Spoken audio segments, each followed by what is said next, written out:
No, we don't have the camera, so you can turn it on. Just speak. Oh, okay.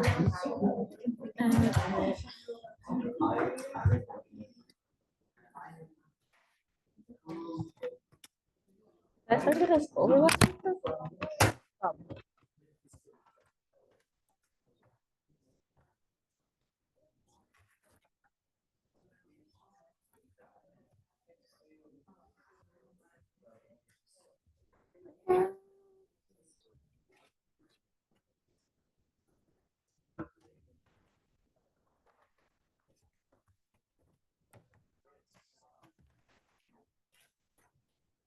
All right. Hello, hello, hello, hello, hello. All right, I will call this meeting to order at 5:45 p.m.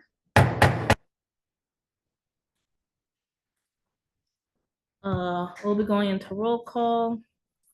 Speaker DeVore, President voting. Majority Leader Brummer, Present. Judiciary Chair Fiat-Tace, President voting. Steering Chairperson Valdez, Excused. Community Support Chairperson Waters, President voting. Parliamentarian Vella, Present. Legislator Perez,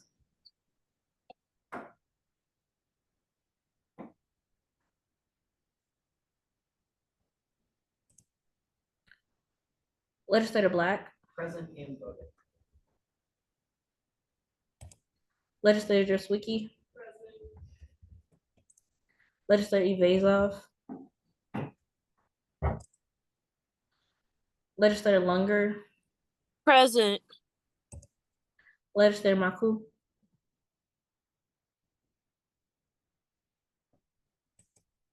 Legislator Markowitz, Present. Legislator Martino, Present. Legislator Mays, Legislator Mason, Present. Legislator Obra, Excused. Legislator Prushandaro, Present and inbound. Legislator Rosario, President voting. Legislator Serbu, Present. Legislator Snell, President voting. Legislator Wiegand,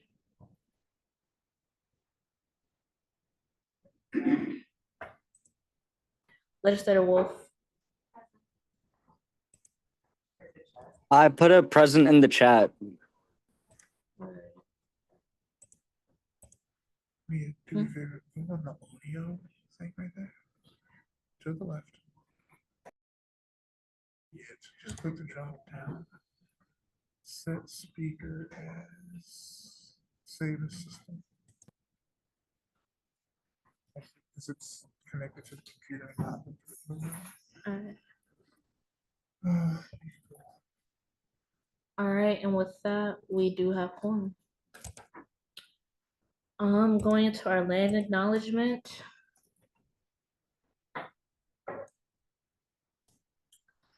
Furthermore, we recognize the wrongs done to those forcibly removed from their homelands and commit to fostering an environment of inclusion that is responsive to the needs of the First People through our words, policies, and actions.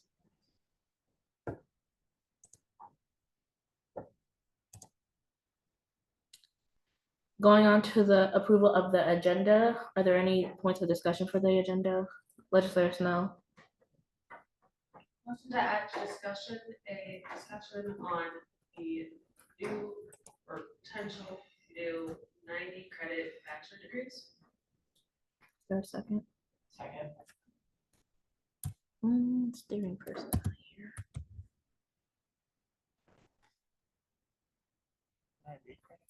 Thank you. 9.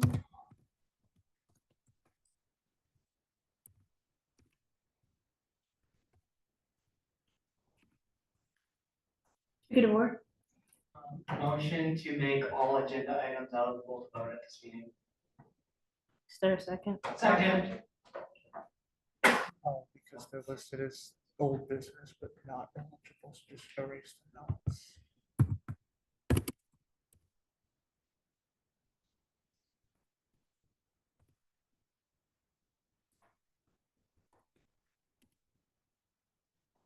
Are there any other points of discussion for the agenda? All right, we can go on to a voice vote. Any nays? Any yays? Yay. And with that, the agenda has been Yay. approved. Moving on to our guest speaker, Dr. David Schwartz, Director of OU Counseling Center, presented by Marcus Johnson. If I turn that one on, it's gonna have feedback.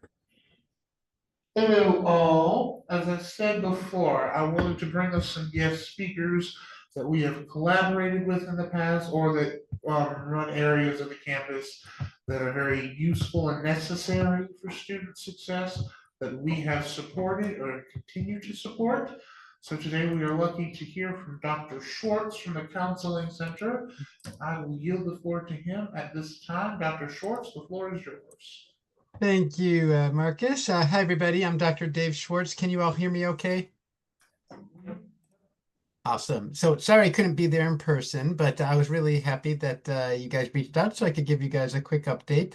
Won't take up too much time, but I just wanted to give you an update on a few things about the Counseling Center. First, I just want to start out and just recognize that, you know, the university, as you all know, faced a tremendous loss this past week with VP Mac. And just wanted to let you know the Counseling Center is very much available to support students. I know a lot of students are probably still in shock, and like myself and a lot of the faculty and staff, it probably hasn't really sunk in yet. Just remember that when it comes to grieving, there are a lot of healthy ways to grieve, and everybody grieves a little differently. Some people need to feel their feelings right away. They're crying, they're emoting. Other people might feel numb or nothing at all for weeks or even months before they're ready to process it. And I just like to just put that out there because I know a lot of people sometimes start to beat themselves up and feel guilty that they're not feeling sad right now. And that's probably just because it hasn't sunk in yet. But the Counseling Center is here to support you all, as well as faculty and staff around campus. We had several support sessions last week. Every day of the week, we have walk-in hours for crisis and emergency appointments, where vast majority of the time we're able to get students in pretty much right away. There are some times where if it happens to be a very busy day or there's multiple crises going on, the most you would have to wait is probably an hour or two at most. I think the longest we've ever had anybody wait was about an hour and a half. So, and that's more on the rare side. But just know that we're here to support you guys. If any of you or if any of you have friends who are struggling and feel like it'd be helpful to process your grief, feel free to reach out to us. You can always email me directly too. We're also really happy to set up any further support sessions for students or other groups on campus. So I know I've reached out to a number of departments and student groups, but there are any groups that would find it beneficial to have us help lead a support session where we can process together, just reach out and let us know, okay? We're here to support you guys. So with that being said, I just want to kind of do a quick overview on OUCC. I know you guys probably know it pretty well, but the OUCC is in good shape right now. We don't have a wait list, so I just want to get that word out that if students call in for appointments right now, the only length of time it takes to get in is just the time it takes to, you know, do our triage and get assigned to a therapist and get an appointment scheduled. I anticipate we'll probably get a wait list coming at some point in October, but right now I feel like we're in good shape and we still have a lot of capacity for students to come for therapy. And just remember, the therapy we give at the Counseling Center is confidential, same rules, laws, statutes apply to us as if you were to go anywhere off campus. So nobody else has access to our records except for the counselors in our building. And we take confidentiality very seriously. So please feel free to reach out if you guys are interested in setting up appointments. You can either give us a call, come to the window, you can email any of us by checking the website for our email addresses, and you should be able to get in pretty soon. But like I said, not a wait right now at all. So if you have any concerns or questions about that, you can always email me too. Also want to plug our groups that goes along with our counseling groups. Oh, I should say first about the counseling sessions. I think you guys know this, that you get 4 free sessions, up to 15 sessions with a $20 copay for those following 11 sessions. But we never ever let finances become an obstacle for students who need the help. We know that $20 could be 2 or 3 meals during the week. And the goal of coming to the therapy is to help you not feel as stressed. We don't want our therapy to cause more stress. So all you have to do is tell your therapist if you're struggling or if you feel like you can't pay that copay or the full copay. We make it super easy, no obstacles. You don't have to sign any forms or prove it or anything. We have an emergency fund, which I will hit on a little bit later because the OUSC back in February of 24 gave us a very generous donation for that fund, and we still have money from that donation that we're using to cover those copays. In fact, I'll just tell you right now. So that was given to us in February of 24. And we actually have just under half of it still left. We were given a very generous amount. $20,000 was given to our ER fund, and we have 9,500 of that money still left. Part of that is because last year we had another grant going into our emergency fund, and we had to use that one first because it had time limits on it. So because of that, we've been able to really stretch out the money you donated to us. And I'm hoping, based on my projections, I think the money we have in the fund that you gave back in February 24 should actually carry us through the whole year and maybe a little bit into the summer too. So I want to thank you guys again for doing that, because I can promise you this has helped an enormous amount of students. And at some point in the future, if you guys actually want numbers on how many students this has helped, we're happy to provide that. But I can promise you this is the type of thing that has saved lives, because a lot of students would in the past would just go away thinking that they couldn't afford it without, talking to us. Now that we have that emergency fund, and now that you were able to help us really stock it up well for the year, it's really helped out a lot of students. So big thank you to you guys. So about the groups, those are completely free, so you don't have to worry about finances at all with that. And right now we have, I think, over 8 or 9 groups actually running each week. I run 2 of them, so I'll tell you the 2 I run. I run the Gender Together group with Kieran, and my co-facilitator over in the GSC. And we do that on Tuesdays from 3 to 5. And that's a group for anybody who's exploring gender identity at any point in your journey. And then the other group I run is on Thursdays at 10:30 to 12 in the OC, usually in room 128. And these are all listed on our website if you need to find locations. But this group is our neurodivergent support group. So a lot of students on campus who are neurodivergent, one of the most common things I hear from them is how alone they feel. They feel like they're the only one dealing with some of the issues they're dealing with, or some of the trauma they've had in their past. They feel like they're the only one. And we started this group last year, and it was extremely gratifying and beneficial group to run, to see students. And constant feedback I was getting is that it was making students feel more than anything that they weren't alone anywhere at the university. So please join us. Again, those are completely free. You can attend as many of those as you want. Dr. Goldwire runs around 6 or 7 groups each week. He has a group called Academic Success and Stress for students struggling in school and anxiety. We have a group called Adulting 101, which is basically a group that talks about all the things that stress you out about becoming an adult in life, right? And a lot of his groups are run more like mini workshops. So each week they might cover a different topic. One week they might have test anxiety, for example. Another week might be time management. The really cool thing is you can go on our website and you can look and see what's going to be talked about each week. You can attend just one that you find interesting, or if there's multiple ones you can attend. Like I said, no cost to them, and there's no limit for those. So please make sure to spread the word about our groups. Also want to talk about UWIL real quickly. Hopefully you guys all know about UWIL. It's been around for a couple of years now. It has been an extremely successful program at OU. We've had over 400 students register for it. Around 250 students have used therapy sessions through it, and over 70 crisis calls to it at this point. And again, I can say without a doubt that this service at OU has saved lives. And for those who don't know, UWIL is the company we contracted with that covers our crisis line. And we bill it as a crisis line, but honestly, it's for any reason at all. And you can call it 24/7. For example, if you have a test on Tuesday and it's Tuesday at 2 and it's in an hour and you're having a panic attack, you can call, and in minutes you're talking to a licensed therapist in the state of Michigan.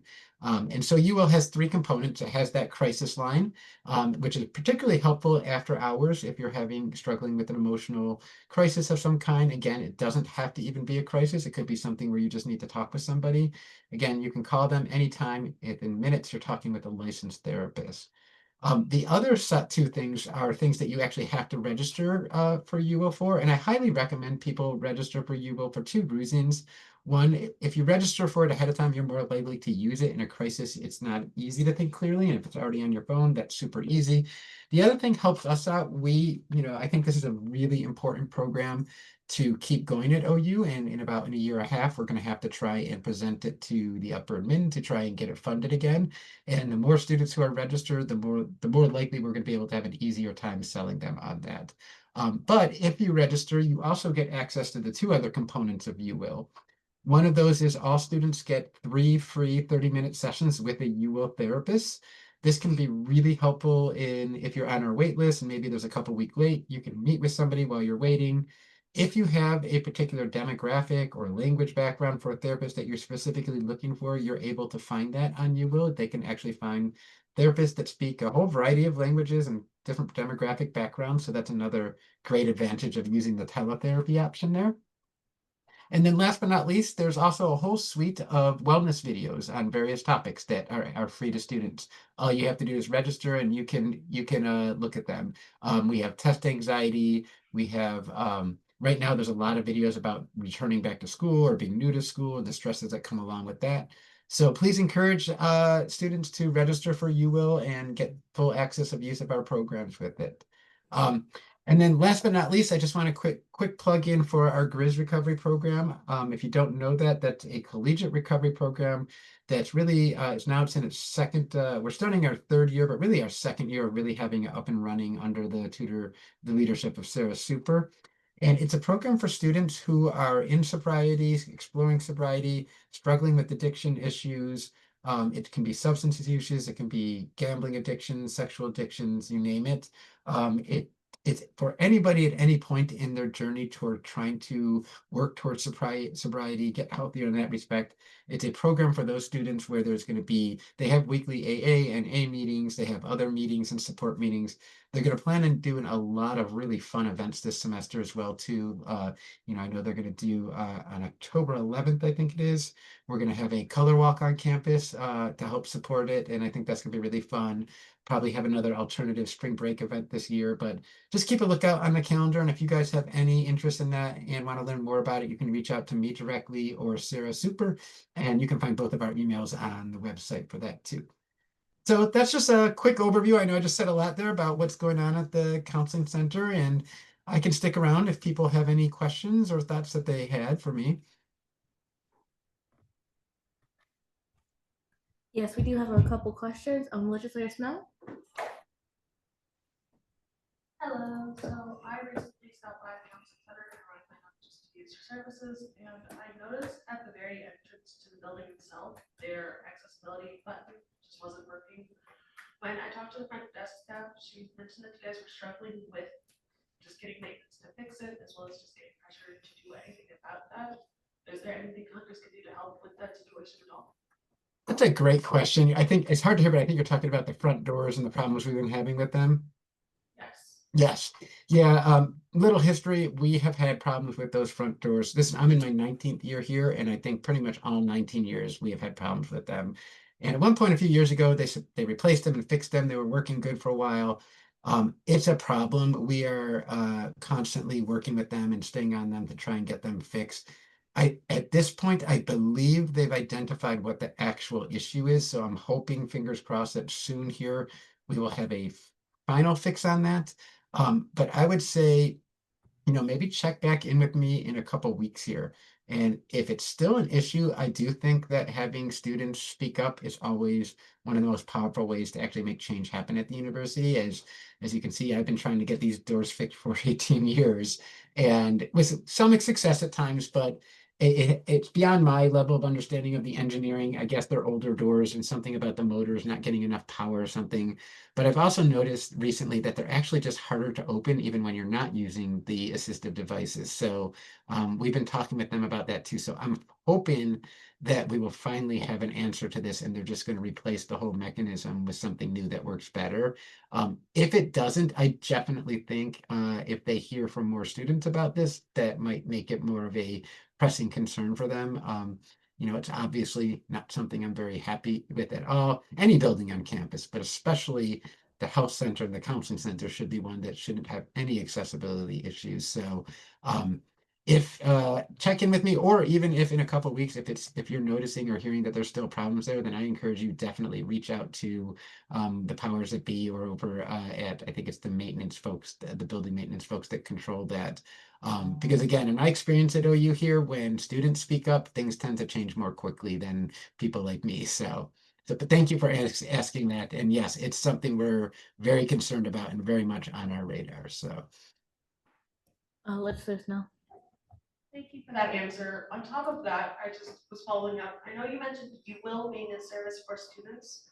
To my understanding, that platform is supposed to be entirely free, correct? yes, entirely free. There should be no cost to UWill at all. The only time there would ever be a cost to UWill is, let's say a student is working with a therapist, they wanted to do the teletherapy option and they use their 3 sessions. If the student really likes that therapist, and maybe it's a therapist that has a language background that nobody in our counseling center has, UWill does give them the option to purchase more sessions directly through UWill. And in my opinion, they do have a discounted rate. I think you can buy a package of sessions. I forget if it's like 5 or 10, and it averages out to $60 a session, which I know for college students is still expensive, but compared to like what you would pay if you were going on outside for a session, that's a pretty decent price. So that's the only time you would ever have to pay anything on UWill, and that's if the student wants to continue. But everything is free. The videos are free. The 3 sessions are free, and then the crisis line, you can call that as many times as you need to. All right, I was just wondering because I know I personally have just heard and experienced in my time using UWill that a lot of the things that the schools that we've been saying you will pay for example, end up being like ridiculously expensive. I know also like, calling the crisis line, it just, I guess it was just my situation, but it just wasn't very helpful. So is there a way that we can work together to maybe make a poster or something, explain to students a bit more depth how to access these services? Yeah, and that's something we're focusing on this semester. Like last year, we really just marketed it, and this year we want to really market it and really help students understand where it is, how to access it, and why it's so important to just have it on your phone ready to go. I know early on in the first year when we had it, the only issue we had was some of the therapists at UWill were referring students to UWill, and we quickly corrected that problem because we want students to be referred to us first and foremost, of course, because we didn't want it to get the sense that UWill's kind of trying to feed themselves business. And that was just a matter of a couple therapists didn't know that about us, that we wanted it referred to the counseling center. So hopefully that has been an issue long in the past at this point. Gotcha, thank you. Mm-hmm. Do we have any other questions or points of discussion at this time? No? All right, thank you so much, Dr. Schwartz. It was really nice to have you here. Yeah, thank you for having me. And anytime you want me back for updates, just let me know. And like I said, if any of you guys have specific ideas for things we can collaborate on, I'm game for it. So just reach out, okay? All righty. All right, take care, everybody.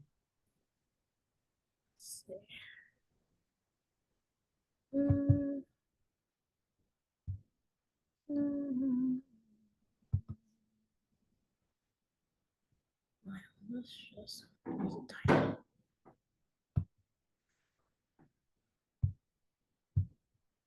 All right. The next item on the agenda are announcements. And seeing as we have none, I'll move on to new business, which we also have none. So we get into old business, which are the reading of the bills. So we have the first bill, which is CB 6813, presented by Hallie Ludwig.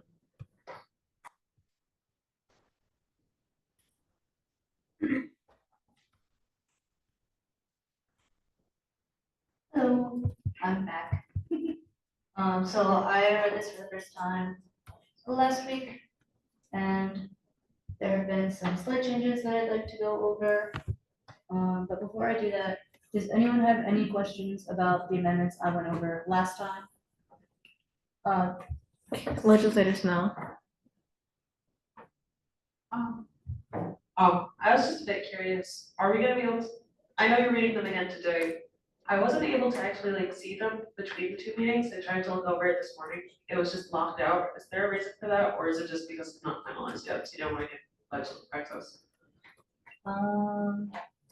I do not know. I did a planning commission. version, yes. So, Google Docs is dumb. So, this is something I actually asked, Chairperson Ludwig over the weekend, when I was trying to view it. Viewers on a document on Google Docs are unable to see comments or suggestions for whatever reason. So,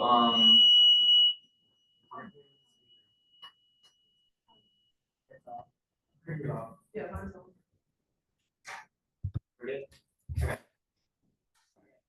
So, you have to ask for commenting access or editing access in order to view the comments and suggestions on the side. So anybody that didn't have that access over the weekend, that's why you weren't able to see it.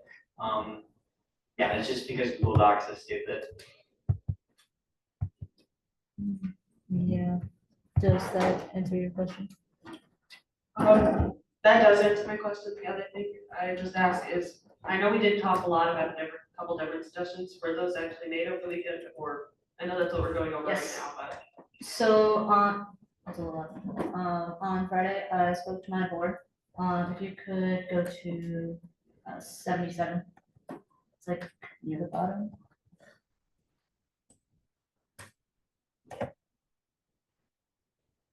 So we did change the allocation from $1,000 to 1/3, which is still $1,000, but that will change if our overarching budget change.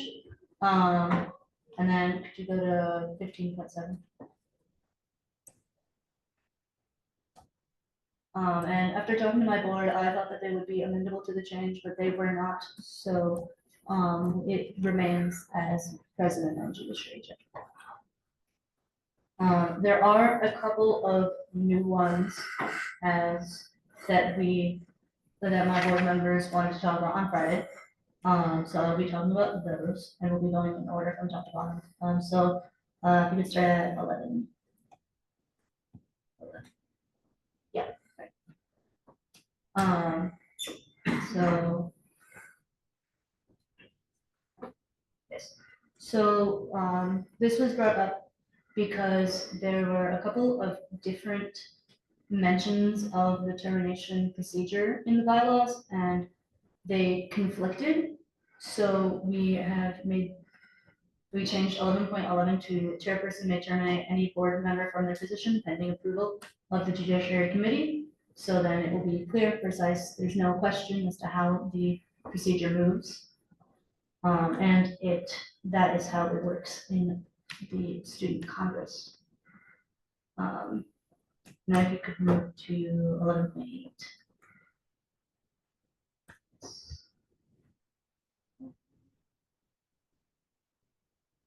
So it says the judiciary committee may decide to use a specific type of form is not conducive to the funding of student activities, and they require the chairperson to develop a new form.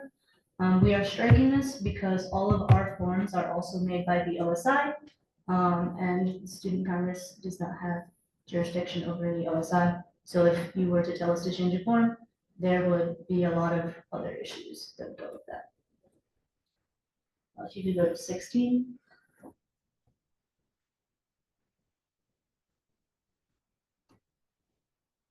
Um, 16 was about the dismissal of the board members. This was this was the contradictory statement that we removed to put 11.11 in. If you could go to 33.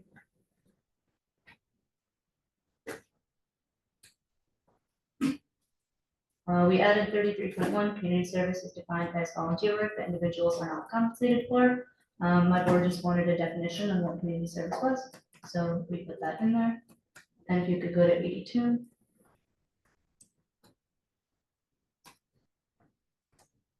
And then 82.1 says the deficit predictions policy is only for additional charges that were completely out of an organization's control at time of purchase. This was also an ask of my board for clarification on deficit forgiveness policy. Those are the new ones from Friday. If anybody has any questions about these ones or about past ones, I will open the floor.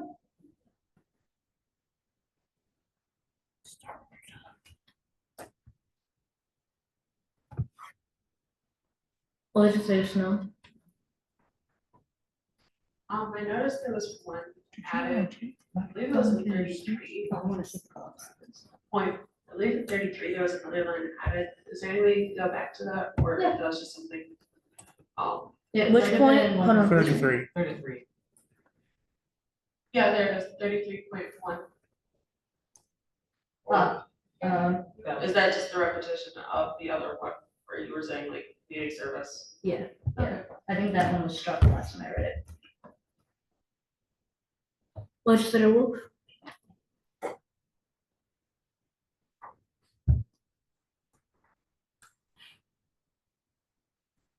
I find all these changes concise, reasonable, and for the benefit of us as an org, OSC and SAFB.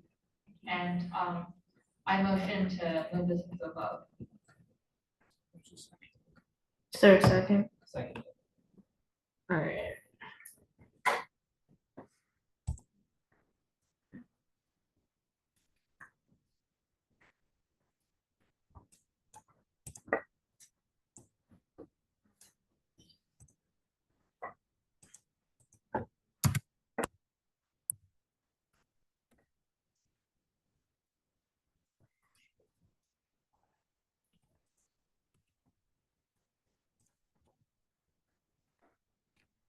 Speaker DeVore, Yay. Chairperson Fairclough, Yay. Chairperson Waters, Yay. Legislator Black, Yay. Legislator Rosario, Yay. Legislator Snell, Yeah. Majority Leader Brummer, Yay. Parliamentarian Vella, Yay. Legislator Zwicky, Legislator Lunger,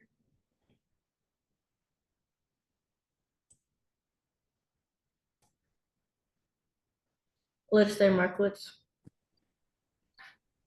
Oh, why, yay. Yay. Legislator Martino, Yay. Legislator Mays, Legislator Mason, Yay. Legislator Prishandaro, There was a yay.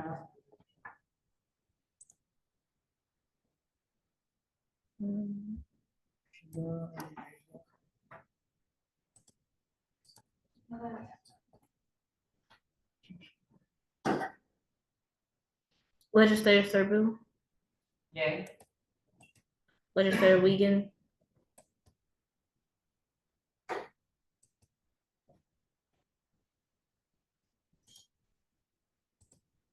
Legislator Wolf, Yay, and point of information, Mario has not commented upon his vote yet, but Adrian and Beza did. Go back to the chat. There There was a yay. Oh, was a yay sorry, from I'll both. go with Adrian. But Adrian does the. Yeah, point of order, but legislator it is, needs to be added. Okay, President. Legislator Evazov, are you present or present and voting?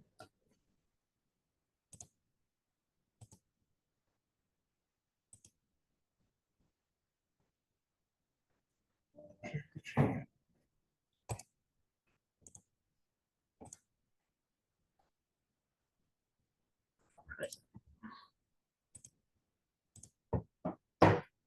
All right, and with that, the amendments to the SAP bylaws have passed.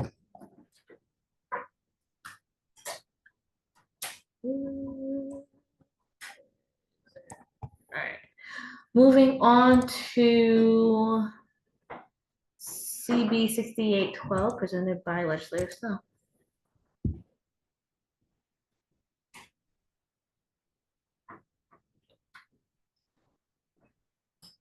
All right, there was literally nothing.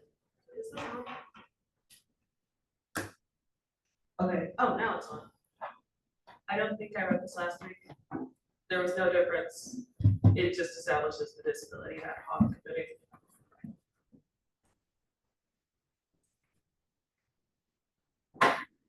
Yeah, any questions between now and last week? Chairperson Ludwig. This is a really small question. In it says that the chair would be voted on by the legislature, and then in the next line, it says that Emily Lunger would be chair. Why is that? If Emily steps down, then we'd have to vote on the next one.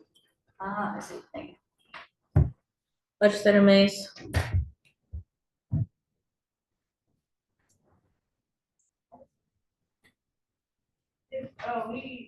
Is it really like necessary for it to be, like put in the actual bill that Emily Lunger is the chair? It just saves us a vote. If we vote on the bill, that means Emily can be assumed chair today. And so otherwise we'd have to be back here probably next week deciding if Emily can be the chair. Any other discussions or questions? All right, well, we can go into a vote.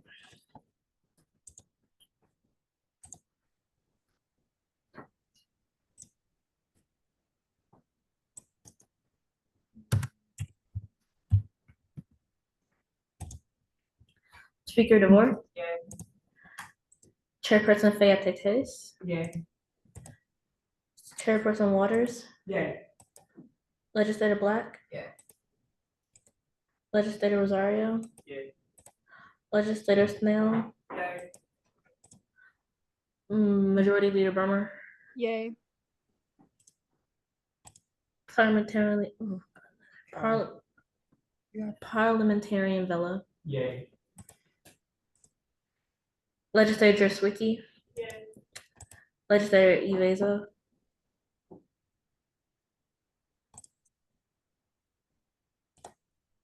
Legislator Lunger. Yay. Legislator Markowitz. Yay. Legislator Martino. Legislator Mays. Yay. Legislator Mason. Yay. Legislator Prishandaro. Yay. Legislator Sherbu. Yay. Legislator Wagan.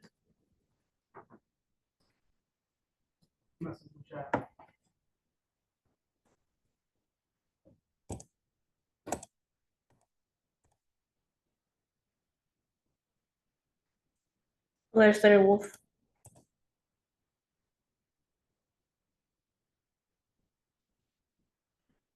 All right, and with that, it still passes. That's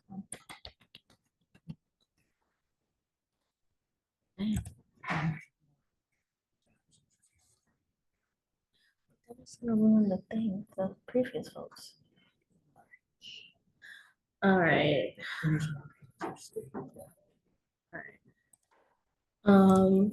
On to the CB 14. Is it CB 14 or 6612? This one's C6814. There's another bill. We'll just have to edit it before it's posted on the drive. It's okay. All right. Hello, I'm back. It's the same as it was last week. I made no changes. I didn't read that. It's just passing lots of buttons. Any questions?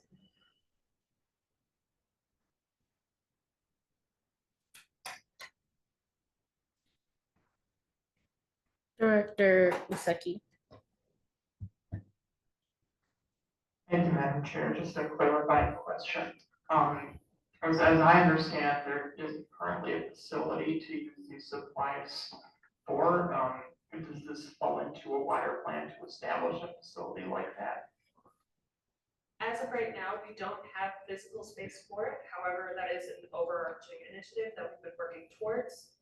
It also will be included in our tabling materials and will be held in the office alongside with similar access to our vending machine until said facility is established. All right, thanks. Chairperson Ludwig.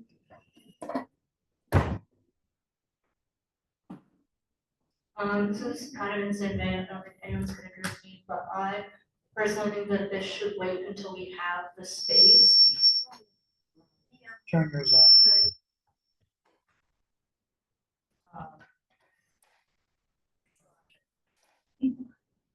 So I was just curious as to why we're not waiting until it's space. We've had several students, I've had 3 students approach, and then as 4 students talked about it, students have shown quite a bit of excitement, and this is quite literally just the smallest step we could take towards at least accommodating students who have these needs. Cool.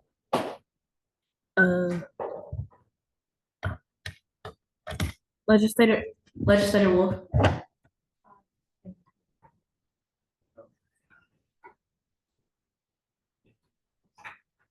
Okay, I'm so scared with the microphones.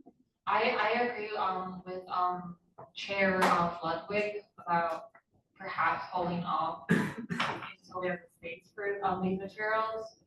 That being said, my iteration upon that point is I feel like I'm for the earplugs right now. Cause I feel like those definitely have like some really immediate usages, and I feel like those are more important. And whilst the food toys, I believe many can appreciate, I don't know if you necessarily have the space for them, if you don't have a dedicated place to go set them out and have full, have it available to them, and also like there's only so many materials you can put out What's that? all the cabling. I just would really like to see us to have a space first until we find out like, whether or not, cause there's, oh wow. This is nice and this is a nice dim place now. Sorry, that distracted me. But I just would like to see us get the space first. At least for the fidget toys, but the earplugs, I'm definitely in favor of taking. And I think they'd be a great addition to the vending. If I may point out, first off, these are not going in the vending machine. It's just we're buying them with the same intent we have with the vending machine, where we don't have vending machine, but of course, we're storing them anyways. Second, the Disability Support Committee does table very soon, actually as of next week, so they will still be getting put out. Meet the reps, we have a table. So these of course will be going to the sensory friendly room. They are just going to be sitting in storage. I highly doubt we're gonna keep 1,000 just loose in the office. Okay. That is definitely something that is very positive, hearing about the upcoming cabling opportunities. But about the vending machine, we kind of had a vending machine and it was ready to go until the vending machine is damaged. So I feel like We had a sensory friendly room, then we had a water intrusive. oh, we did? Yes. Okay, I We thought had that space. was we know exactly where the space is and what its last usage was. At first, we had it, however, now it's had to return to its original use, so it's still a bit up in the air. However, it's still an active discussion. This Okay. room is, Could I offer a quick point of I do. information? For my Was the intent for the bill to create a line item in the budget to fund materials for the room as opposed to necessarily create the room itself? yes, that was established last week. Okay, my concern was discussion was gonna get toward, well, the room, what's the room look like? What's the room gonna be, but I feel like we should address it more so to just have it in the budget when the room is ready, as opposed to, everything else. I hate looking forward.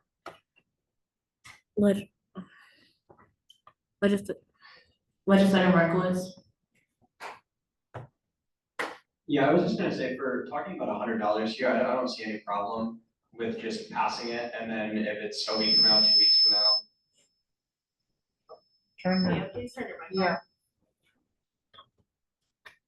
I think it's also because it's faced up at your speaker.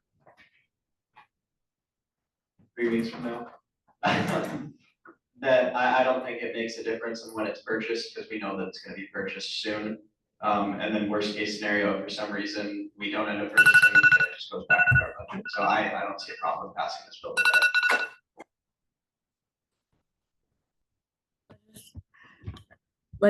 Legislator Mays.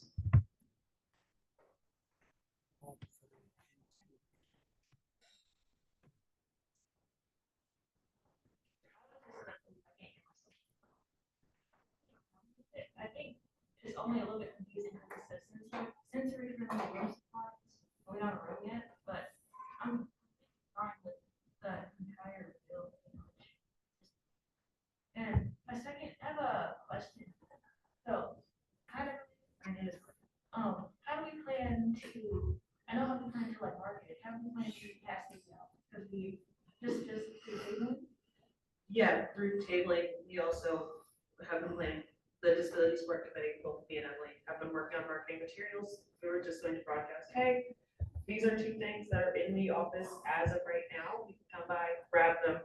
They should be either on our desk, otherwise feel free to ask anybody in the office. They'll just be back there for students to grab. Same way we have our vending machine products right now, swag exchange stuff.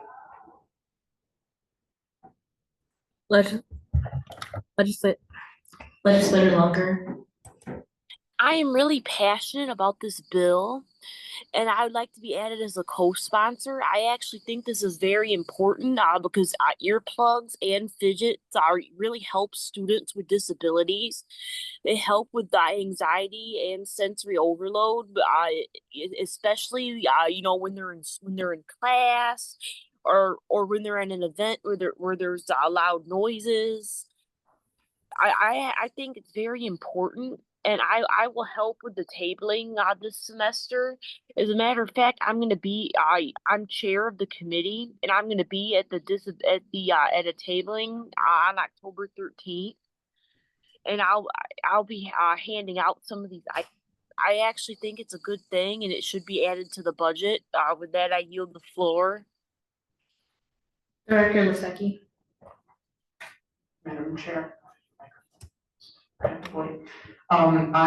concur with Legislator Snell on the importance of this.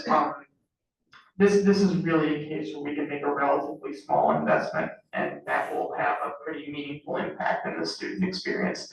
$100, just by quick math, that's less than the salary of 5 legislators for the duration of this meeting. So I don't think it'll be much of a financial student Congress to make this investment. Nor do I think that storing these items will be particularly difficult.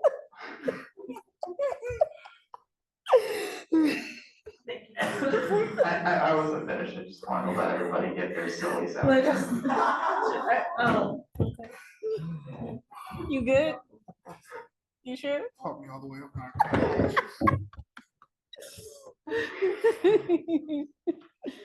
But I don't think it'll be terribly difficult to store these things because all in our storage room, we still have a bit of space next to the stockpile of other things that we have on hand and don't use. Another couple of boxes will really not make that much of an impact. And I disagree with the point raised by Legislator Wolf. I don't think that this hinges on having a facility, a sensory friendly room. These are things that can be used anywhere and can make a difference even before that intended room is established. I yield the floor. Thank you, Madam Chair. Legislator Krishnadar. Curious about the Vision Choice themselves on the bill. It lists the $100 will purchase 1,000 of them along with 200 packs of earplugs. How small and how cheap are the Vision Choice themselves? Are they like 10 cents a piece, and like, are they good quality? I'm gonna be so for real right now. I am incredibly sick. I am honored not to be here. I've not looked into the price per fidget toy. It was just a white box that I saw on Amazon. With that deal.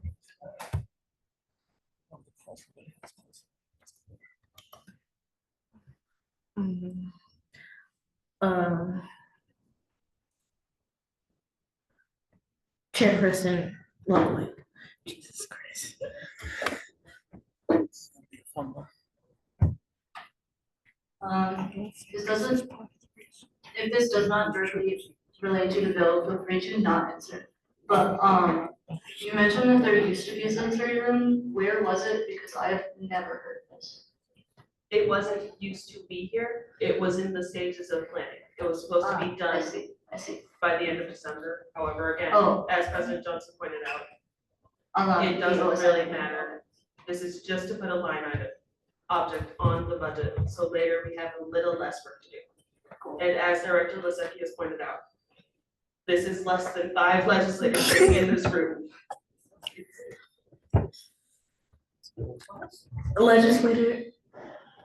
Legislator Wolf.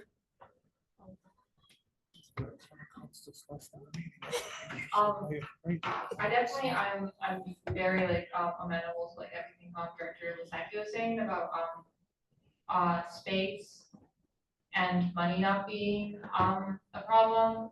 And I definitely see how, and like, you know, like it seems like we're pretty confident that the sensory room is like in like it's like in progress. So I definitely think that like I see this bill coming together a lot better now. So I think I will be voting yay on this. My one thing is definitely if we could perhaps strike the numbers of earplugs and fidget toys instead of just be like funds will be buying earplugs and fidget toys. Because I think that just better shows shows the flexibility of how this money will be used and won't misrepresent the amount of products we may be supplying. Because I definitely as Legislator Knorr was saying, less than 10% for fidget toy brings into question like whether or not the supplier will be supplying, wherever we source these fidget toys, wherever we acquire them from, that brings in the question of quality. And also, I was also thinking that like we might want to shift towards buying like reusable fidget toys and instead will not be handed out, but will simply be borrowed for duration in the room. But yeah, I think this bill is looking a lot better after hearing from Markovich and Lisecki. I yield the floor. Legislator Martino. I just want to say that I'm going to be voting yes, and also I want a motion to get voted. Is there a second? All right, and with that, we can go into voting. We can make that money back by CB 14. Madam Chair, point of information. Yes, May I be added as a supporter before voting begins? you would have to ask the person who wrote the bill.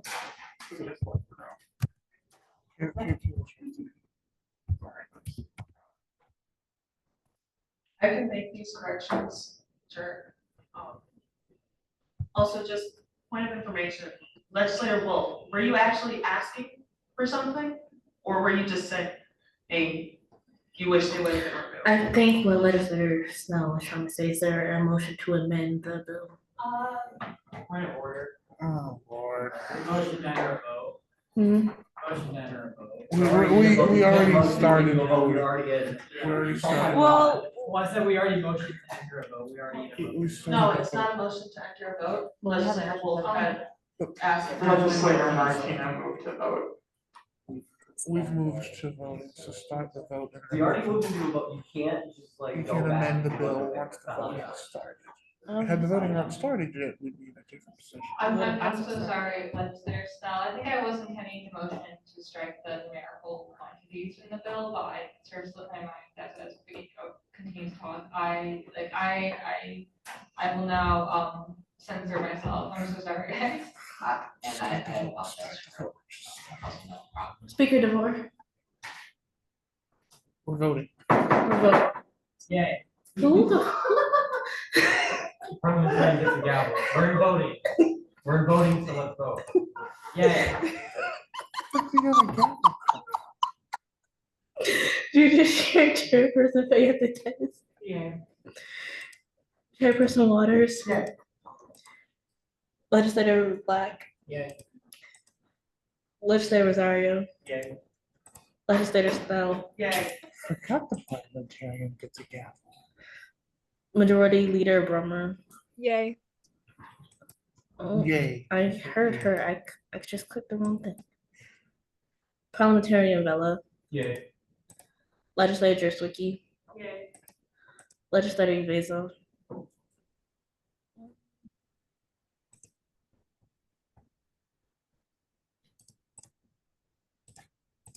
Legislator Lunger, Yay. Legislator Markowitz, Yay. Legislator Martino, Legislator Mays, Legislator Mason. Yay. That was Yay. the timer. Legislator Prushandaro, Yay. Legislator Sherbu, Yay. Legislator Wiegand. Oh, Why not? yeah. Legislator Wolf, Weekend voted yay, and he excused himself, I thought that was on the last vote. okay, I'm so sorry, but, I'm so happy to make this unanimous vote, yay. all right, and with that, the bill has passed.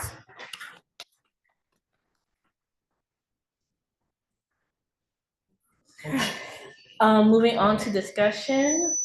Oh, Yeah, you're right. but I'm speaking. Well, it's making noise, shut up. I'll open the floor up to the 90 credit bachelor's degree.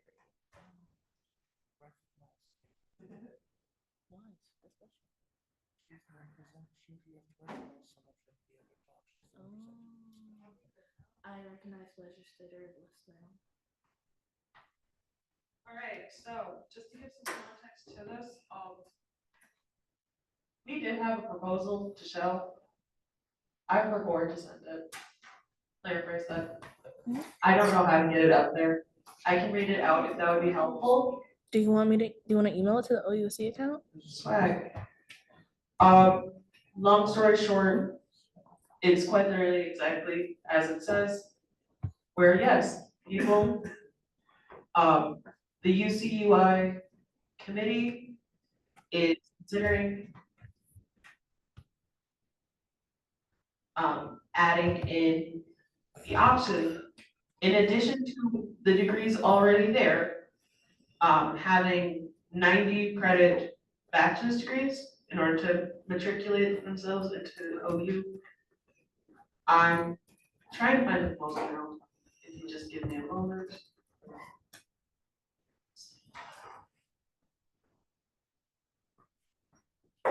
It just got emailed to you guys.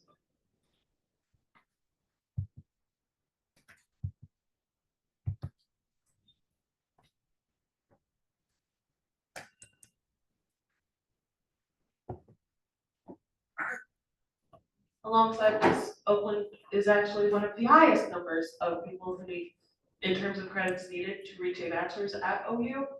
This would fall in line with most, if not every other major college in the state.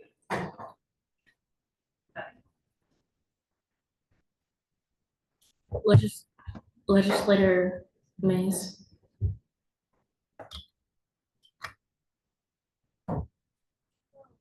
Question, is there any other information, is like this like new, and is there any other information on like, if there is any specific degrees that people, that we might have an idea that people can get for the 90 credits? This is not yet established. The whole point of this is to make it a thing, so that way other degrees can have the option of creating this. It would be an option to make a, for lack of a better word, a cheaper degree path for people to take.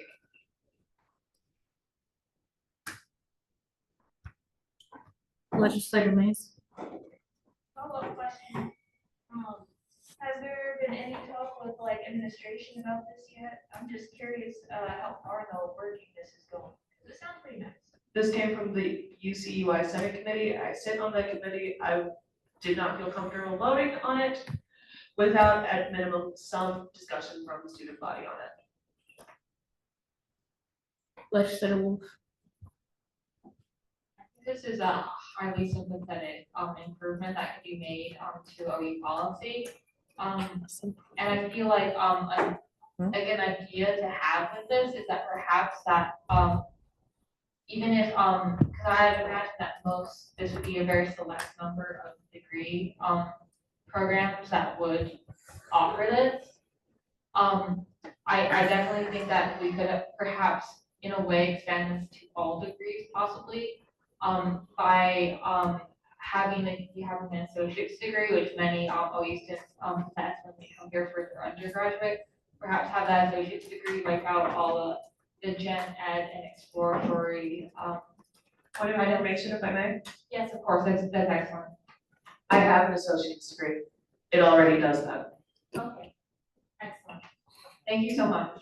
That's excellent to know. Chairperson Ludwig.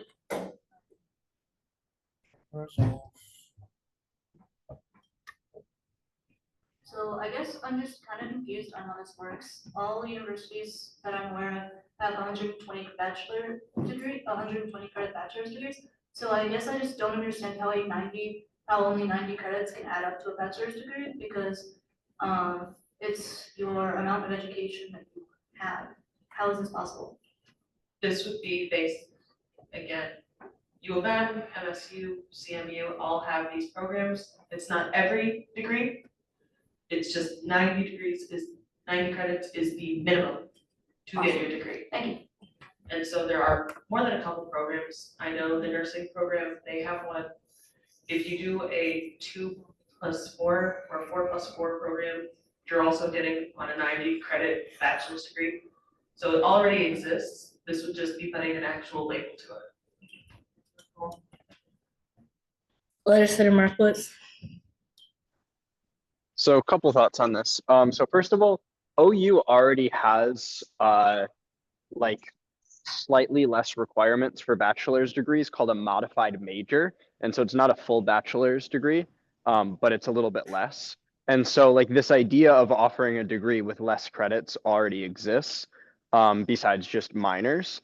I think it's an interesting idea, although it does raise the question of, okay, if students are spending money to get degrees that only require 90 credits, are they still getting the same benefit from employers, or employers still weighting them the same? So I think that would definitely have to be addressed. But at the same point, like I'm getting 2 degrees and I will graduate with 155 credits, and that's the requirement for dual degree.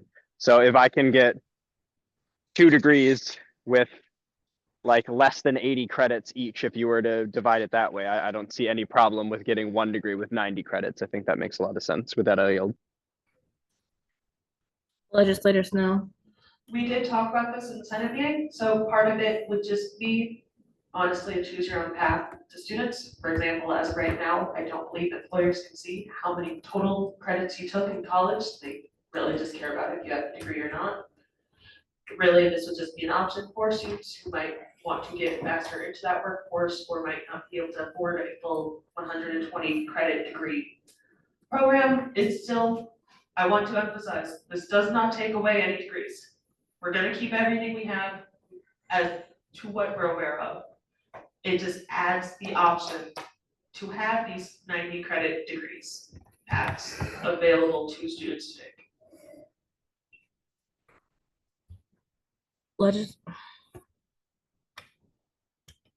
Legislator Prashandaro. I'm a little bit confused by this. We're like, this is coming from the provost office, but like, who would be making the applications for evaluation to the higher learning commission? Point of information. Who's creating these? This is coming from the University Senate. This is just a proposal. This is not coming from the provost office. That would be a step after just making it so this would be something possible for us to do or explore. It does not. I want to emphasize again, this doesn't guarantee that every degree is suddenly going to turn to 90 credits. It doesn't mean that we're going to even have one 90 credit degree added. It just adds the opportunity for us to explore. Speaker DeBoer. I might just be like completely dumb over this, but with like the proposed changes right now to the Michigan Achievement Scholarship requiring like 15 credit hours a year for like receiving it and being a full-time student, is this gonna affect scholarships in any way possible? I don't know how this works honestly. From what we understood, sadly, the financial aid director was not able to stay for the full discussion. She explained that because we already are high enough, that has nothing to do with this, for lack of a better word. This is just Oakland University, our credit programs.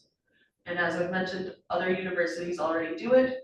We already do it on Oakland. You might not realize that's what we do, but yes, if you go through the same nursing PSN to BSN, I believe the program is called, or go through the pre-nursing program or the nursing program.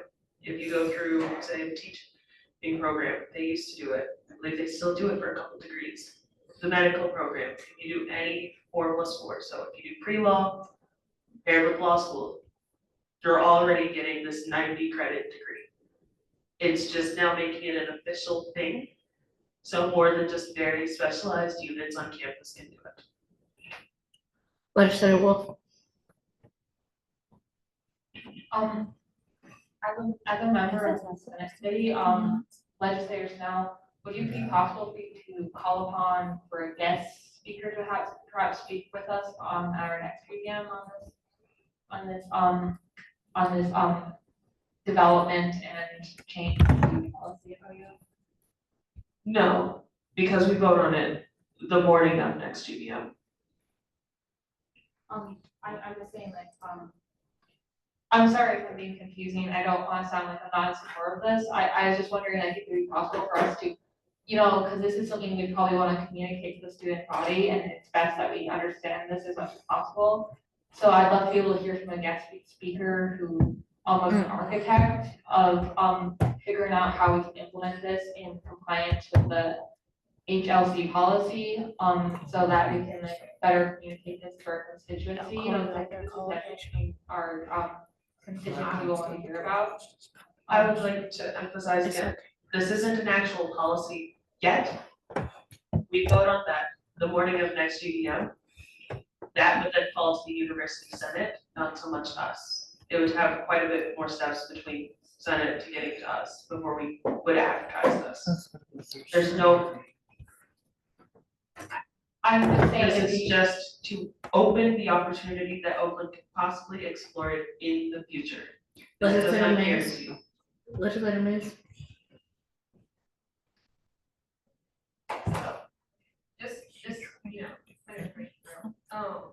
Voting on this, you're just informing us of what the Senate is doing, right? Yes. And another point, we're still not voting on this, but is it possible, like, even after the Senate votes yes or no, or even like later this week during the legislative meeting, we can find someone who can give us just a little more information if we're just curious about it? Again, I'm not sure. No, hello? Okay, good, thank you. I was just bringing it here to see how students felt about possibly opening the route to explore this option. Because I felt that, yes, it would be a very important thing to explore with student knowledge. This is not something that the whole student body is voting on. It's not a guaranteed.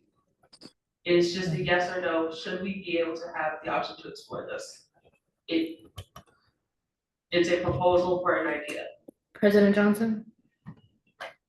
That's that one because I was just gonna offer the note that at our next GDM, I've been informed that the provost plans to come as a guest speaker. So I don't know how much she knows. Remember that now. I don't know how much she knows about this specific proposal. And I don't know if you want to ask her that much, but I just want to offer that as a caution in case we decide to bring more speakers. We've got one set. I don't know how much of our meeting we want to spend listening to guest speakers, but I will offer that. But it sounds pretty solid that it's more just a discussion of the university is thinking about looking into this. What do y'all think? And I want to thank Legislator Snell for bringing it to us because this is what we want you all to do on your Senate committees. bring to us what they're talking about, so we can offer input. With that, I will yield. Did you have your hand up? Alright, any other points of discussion? Legislative stuff? Thank President Johnson, because that is exactly it. I don't believe that the provost is aware of this, and if she is, chances are she knows about as much as we do. Because there's, again, this isn't policy, we're not discussing if it's happening, we're not discussing that it's happened. It's just, this is what the Senate is talking about. I would like to hear more than just one student's opinion. With that, I yield. Are there any other points of discussion? All right, hearing that, none, moving on to legislative updates, I recognize Speaker DeWort. Hello, everybody. You don't need to pull up those legislative updates. I honestly forgot to send them out this week, so those are still the ones from last week. My bad, you can red flag me if you want. But, yeah. Okay. So, what's been going on the past week? Okay, so legislature meetings and meet the reps. So we talked a little bit about last legislature meeting with, albeit a little bit limited participation, about meet the reps and planning that. You should have either got an email or a message in the Slack, getting availability for that event. I'd really like to have as many people as possible. I recognize that 23 people's schedule is a little bit harder, well, 24 now, if I'm including Andrea in it. But yeah, working with 24 adult schedules is a little bit difficult, but I would really like to have as many people as possible. So if you haven't already, please fill out that form. If you still need it, just let me know. I will text you it. Meet the reps is already looking good. I'm gonna be ordering the stuff for it shortly after this meeting. We got some tote bags, pens, and what was the third thing? Stickers. I was not able to get the water bottles we had talked about. It was a little bit over my budget that I had. Yeah, I know, red flag. See what else. Okay. Yesterday I worked with Director Devon, former President Garcia, Chairperson Fayette, several people on handouts and posters and stuff against the data center stuff. We're gonna try to educate the student body a little bit more on some of the stuff with that. Along with that, we're gonna be posting and stuff throughout the week with that. But along with that, Director Lasecki is putting together a poll that myself, Director Lasecki, Chairperson Fayette, and Legislator Snell are going to be tabling with outside the OC. I don't know where the specific table's going to be at, but we're going to be tabling with it along with a poll to try to just get some student feedback on the issue. That's going to be on the 29th. If you want to stop by, totally cool if you do. We already have 4 people at the table though, so don't feel like you need to stay the whole time. Let's see, what else did I do? Oh yeah, so as Legislator Snell put up earlier, was the last of the voice committees that were planned at the start of the year. So now we have created the LGBTQIA+ Action Committee, the Racial Equity and Cultural Empowerment Committee, and now the Disability Support Committee. So now that we have them all created, we need to actually find out how are we supposed to operate these little committees. So that's what I did over last week, put together the guidelines to operate them. I'm gonna be putting up the guidelines for the LGBTQIA Action Committee, the Race Committee, and the OUSC SAFE Reform Committee. Hopefully next meeting, those are all finished. I don't know what Legislator Lunger's timeline is on putting up for the Disability Support Committee yet, but all of our ad hoc committees I got created over the summer and today should be up and running here within the next couple weeks, so that's really exciting. I cannot think of anything else at this time. I reached out to VSS, I talked to Lisa, and also Disability Support Services. Both of them are cool with establishing a liaison position between us and them. So that'll be exciting. That's another bill I'm going to be putting up here soon. I would really love to have that position started soon. With that, I will yield to legislative leadership. Do we have anything from our legislative leadership? I just have a quick question. How do I set Stanley, you're not legislative leadership. Please hold. Do we have any updates related to legislative projects and initiatives? Yeah, I do. Legislators now? I just updated the sheet actually. Can you please pull it up so I can remember what all I did this week?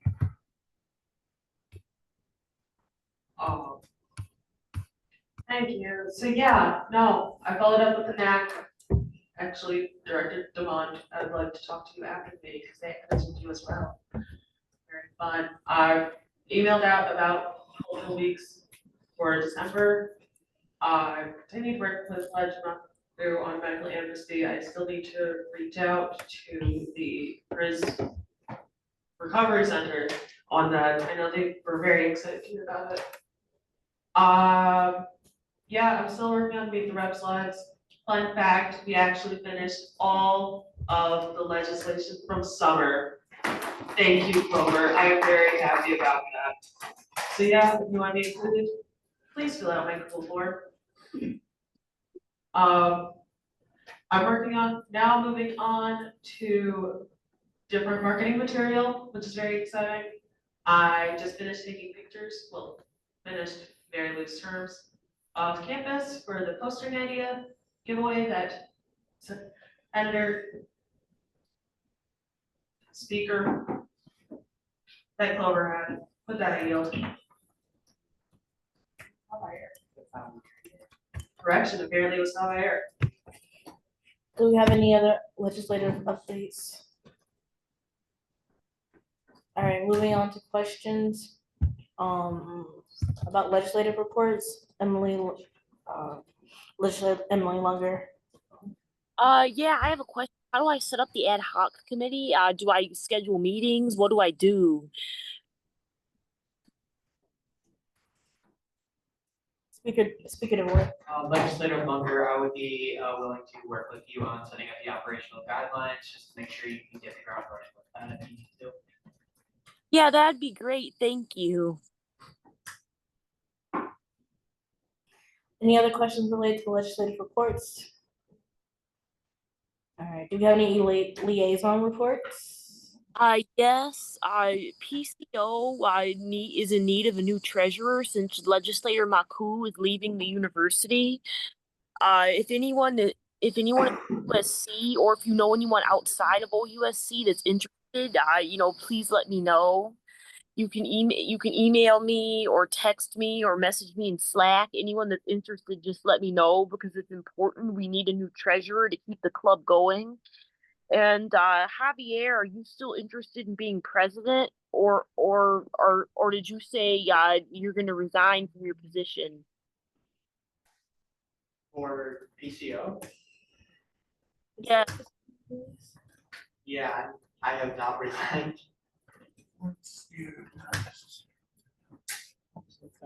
Yeah, I will still serve as president. Oh, that's wonderful. Thank you for letting me know because I know. Okay, point of order. This is not a conversation needed to be had at this meeting. Do we have any other liaison reports? All right, moving on to executive reports, presenting Student Body Vice President, Student Body President Marcus Johnson. Not gonna fiddle with this speaker because it's gonna echo down. Let's see, what's one of the fun things I've been up to. Firstly, I will start with what I'm sure you all have heard with the fact that our Vice President of Student Affairs passed away this past Wednesday. And I think out of a sign of respect for him, I will also request a moment of silence.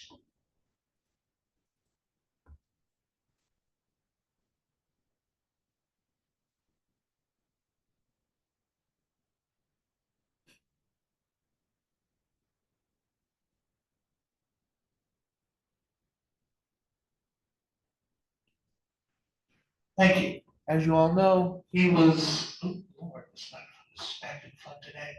He was very instrumental in a lot of the policies we here at OUSC have advocated for, and wanted to fight for, and we, as well as the rest of the university community, are really sad to hear about his passing.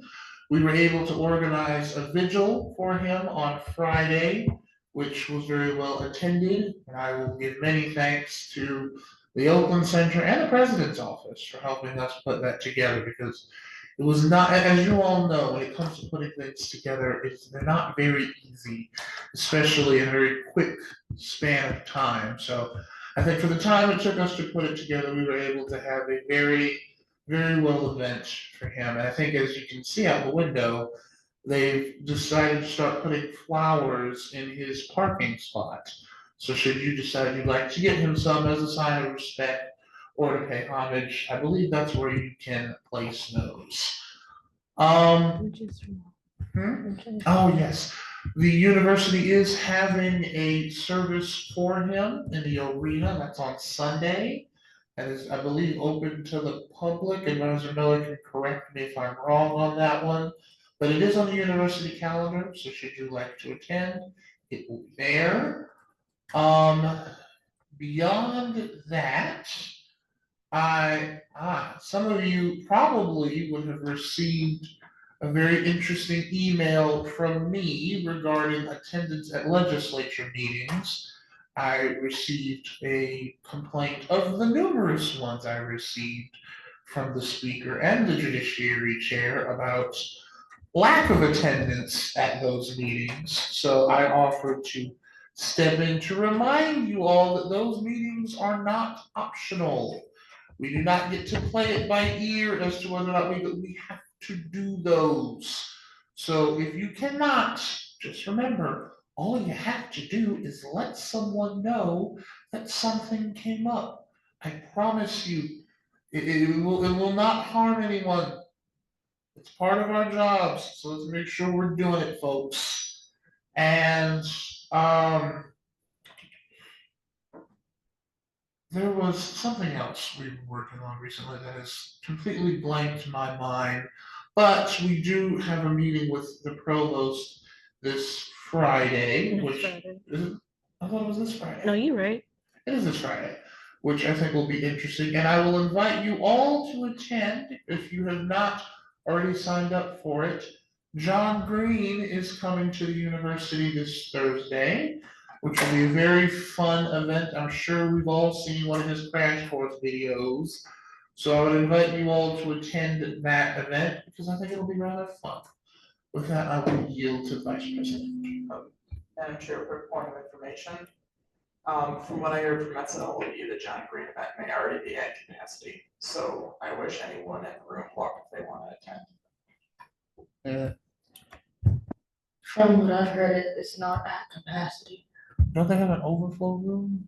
Yeah, the Habitat. There you go. I mean, it's supposed to be like 900 people capacity, so. I don't know. I just know there's an overflow room in the Habitat and all those balls are full.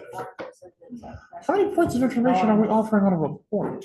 Good Lord. I want to find out if there's an Yeah, if you want to know about the capacity of the room, ask Matt I Seidel. have information to provide. Never mind. Recognize- Point of order. Yeah. I hate to say it. Can you please keep it on track with OUC related meetings? All right, so updates, I have started scheduling, one-to-ones with the executive board and with legislative leadership. Those meetings will be happening starting this week. I have made the Google Calendar invites. I have not sent the Google Calendar invites yet, but they are on my phone, so I'm available for them. We will be having, me and Marcus will be having meetings with Chris Reed starting this Friday? Next Friday. So if you have any questions regarding stuff related to the OC or housing, please send them our way. And also I had a meeting with athletics last week and we talked about some marketing initiatives that we would possibly collaborate on. And I was thinking, if anyone is interested, sending a student sending a student Congress representative, I don't need that, I can speak loud enough, thank you. Sending a student Congress representative to halftime to like speak on like student congress. They said they will be able to do that for us. And also if they want anytime we have an event, someone from athletics to speak about just promoting like the games and events and whatnot. And if anyone from the marketing committee has any other suggestions that we can do with athletics, please let me know and I will send an email. Also, we have interviews for director of student advocacy this Thursday, so we're excited about that. I'm also starting to plan bonding for us.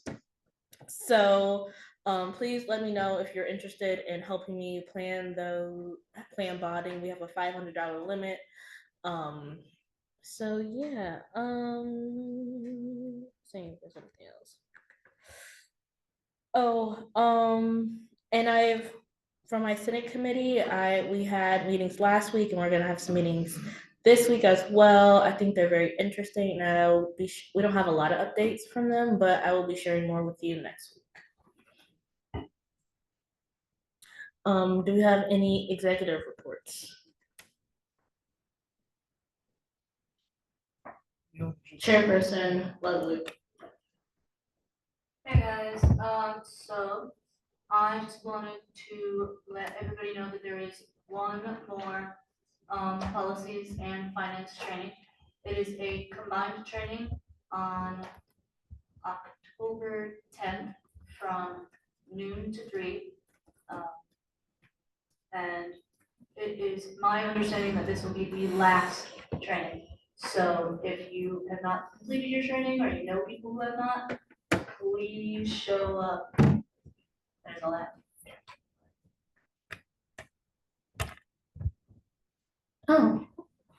Director Damon. All right, I'll keep it like short and sweet. Tomorrow I'm picking up the rain barrels to put on campus. Yay, I saved a lot of money from that. Instead of picking it up all the way in Warren, I'm picking it up at the CRWC office, which is 2 miles from campus. Also, to kick off Sustainability Month, with the Ecology Club and Botany Club, we planned this today, a trail walk on October 1st at 6 p.m. And just a point, I will be out of town from Friday to Monday. I yield the floor. Director Lasecki. Thank you, Madam Chair. I'll make this quick too. Most of my work since starting this position last week has been in putting on the vigil we held for VPMAC last Friday night, which was beautiful. I'm glad that it went so well. We got a couple hundred people to attend. I'd like to express a thank you to every member of Congress who attended the vigil, as well as to Jean Ann, who I believe has left the room. She's right there, you just can't see her. Sorry, Jean Ann. She's hidden behind the podium. Behind the podium. But a special thanks to Jean Ann for all the amazing work that she did planning the vigil. And like the speaker mentioned earlier, I'm also working on creating a survey that we're going to use in tabling to better gauge students' positions on the data center, as well as some other Congress initiatives. That should be finished by the end of the week, and I'll have an update for you on that project then. I yield the floor. Thank you, Madam Chair. Do we have any questions related to executive reports? Advisor Miller, do you have any updates for us? You can go, that should be all. Just a couple of things. I just want to thank Student Congress for what they did with the student visual. The compliments from the university campus is great and very appreciative of what they did accomplish. And they were very pleased with the fact that it was student run and you had student speakers. So congratulations to all of you. I also want to confirm that on Thursday with John Green, the capacity is 900. And that therefore we have reached that capacity so that we will be doing overflow for 250 to 300 in the habitat. And I would encourage encourage you to, the doors open at 6, but I would encourage you, if you want to go and get a good seat, that we will have the ability to line up way prior to that. So, I appreciate the university community and students, faculty, staff, as well as the general public that is supporting this lecture. It is co-sponsored with the provost office, with Honors College and William Beaumont Medical School. This is probably a first that we've had a collaboration like that. So again, thank you so much for coming to it. If you plan to do so, love your feedback as to how you liked it, and hopefully we will plan for more. Thank you. Do you have any comments from the gallery at this time? All right, any announcements? Speaking of work.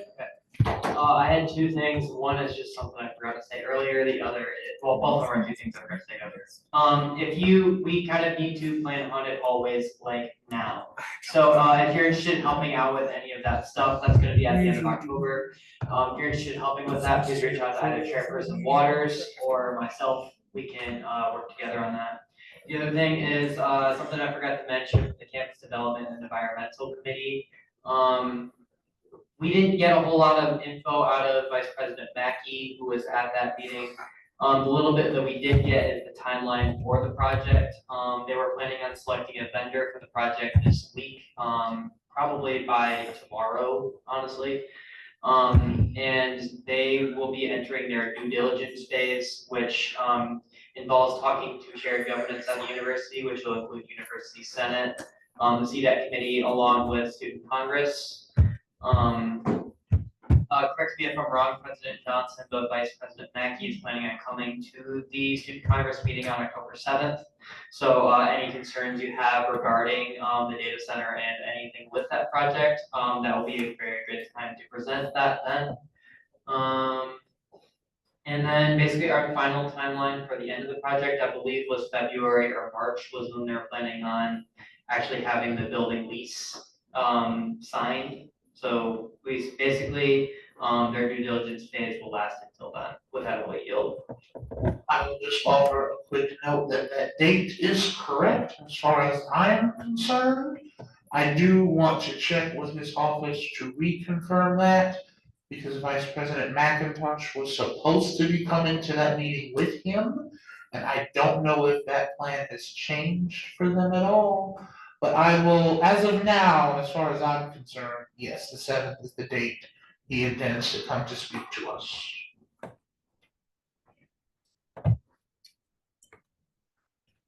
Legislator Rosario.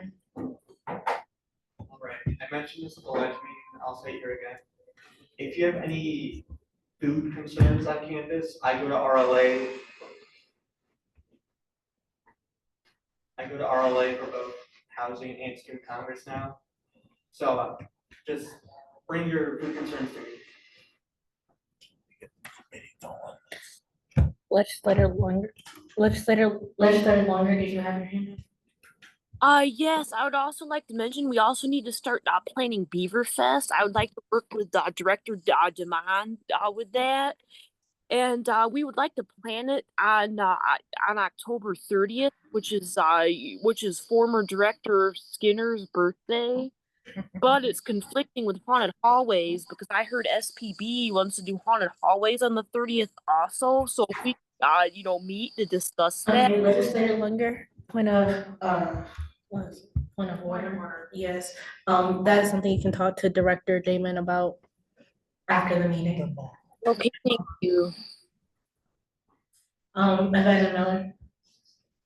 I had a question, but it was just a question, so it's not an announcement. Okay. And with that, the meeting has been adjourned at 7:18. Have a good night.